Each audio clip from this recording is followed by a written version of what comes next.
Ladies and gentlemen, welcome to the IBR ASEAN Awards 2025. The IBR ASEAN Awards has always been in a league of its own. The awards is not a competition between peers to see who is better than who. We recognize what is great, what is unique, and what is excellent in each individual or organization.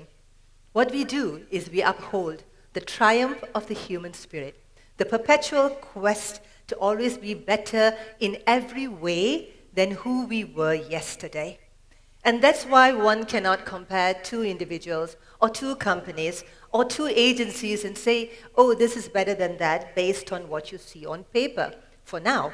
Because then you can't measure passion, dedication, integrity, drive, ambition, steadfastness, strategy, and the desire to succeed against all odds.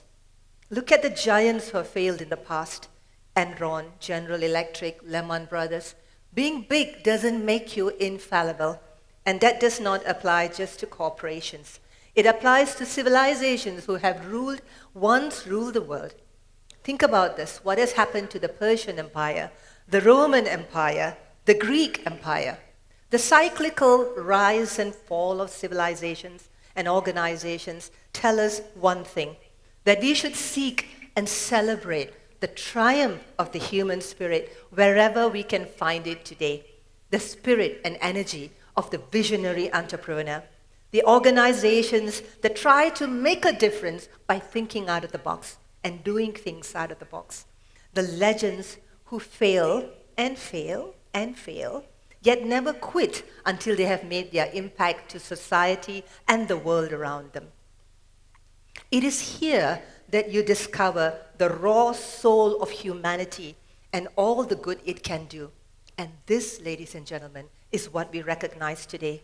As Malaysia plays host to the ASEAN Chairmanship this year, we take the opportunity to reimagine ASEAN and wonder what a brave new world this region could be while aligning ourselves to what the founding fathers envisioned 57 years ago. A stronger bargaining power with the rest of the world, a strengthening of collective ideas and vision, while embracing the unique cultural diversity that 11 countries bring to the table. ASEAN was structured very differently from the European Union. We kept our individual national sovereignty.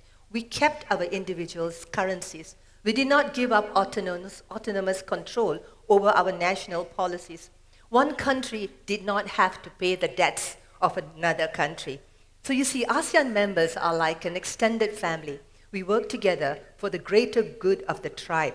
Very Asian in that sense. And I believe to a certain extent that's what the African Union is trying to do. A new way of collaborative strength between continents and regions. But the governments of ASEAN can only do so much as they are policy-driven, and this is where we need the businesses to help us. The new ASEAN could become borderless, driven by ASEAN businesses who have been, and always will be, the strong horse that pulls the cart. The next 10 years will be the era of ASEAN businesses who leverage off the pool of resources that 11 countries possess: manpower, minerals, infrastructure, forest resources, ideas and vision that make it a powerhouse. ASEAN governments will work hand in hand with business leaders to relook at regulations and policies that will empower ASEAN businesses to go global and hold the flag for more to follow. If we, for example, aggressively work on removing more tariffs and taxes between countries of ASEAN and allow more free flow of manpower to facilitate the growth of businesses, ASEAN will become unbeatably competitive as a bloc in being the world's manufacturing and outsource hub. ASEAN can rise to be the strong man of the world if we can put aside political differences and put in motion business practices that will make us second to none in what we are capable of doing.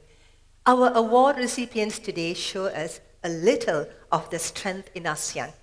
From Singapore, we have the first company in the world to produce an AI twin for any job, a twin that works 24/7, no overtime, no drama, maximum efficiency.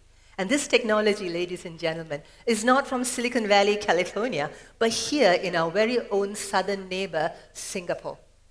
Now, what we are doing here is we are watching real time the end of an era depending on technology from the West and the rise of technology from the East. We have a leading Malaysian heart care hospital that is reducing its carbon footprint by removing nitrous oxide from its anesthetic mix, IJN. How cool is that? In Sabah, we have a port management organization that has partnered with the best in the world to become a regional global transit for Southeast Asia. Now, these are just 3 of our award recipients today. But tonight, you will learn about the rest of them and understand why ASEAN is at the cusp of being the leader of tomorrow. A region of 600 million population, a workforce that is young, dynamic, and enterprising, rich in natural resources. All that is required for the magic to work is political collaboration on what is best for businesses to thrive. And today, I thank the state of Sabah and her Chief Minister, Dato Sri Panglima Haji Noh, for hosting us in this piece of paradise that we call Sabah, that has every possible treasures from the depths of the oceans to the highest peaks of the mountains. And as I said about the triumph of the human spirit, it applies even more so to our political leaders. We need leaders who are devoid of selfish interests, who want power over citizens just so they can help themselves and their friends, because that is why the system is broken, when we have broken people in charge of the system.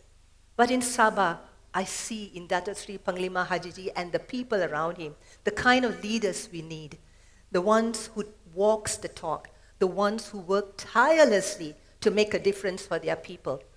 And people like this will always face opposition by those who have forgotten that this is what the leader of a state or nation should be doing, building a better place for the people and not just for the top.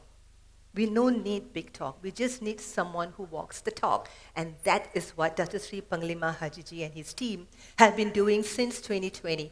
You will see the results of the state government's triumph against all odds later tonight. But for now, I hope you will all enjoy your stay here. For those of you who have come all the way from different countries and different states to join us at this celebration, in this glittering night of stars, you are all the diamonds that make the sparkle so much brighter. Now, the IBR Asia Group is a public relations company, and our motto has always been transforming perspectives. And in organizing the IBR ASEAN Awards every year, this is our objective. It's never about the award for the night. It's about ensuring that the world knows exactly why you are the best in what you do. So thank you and enjoy the night.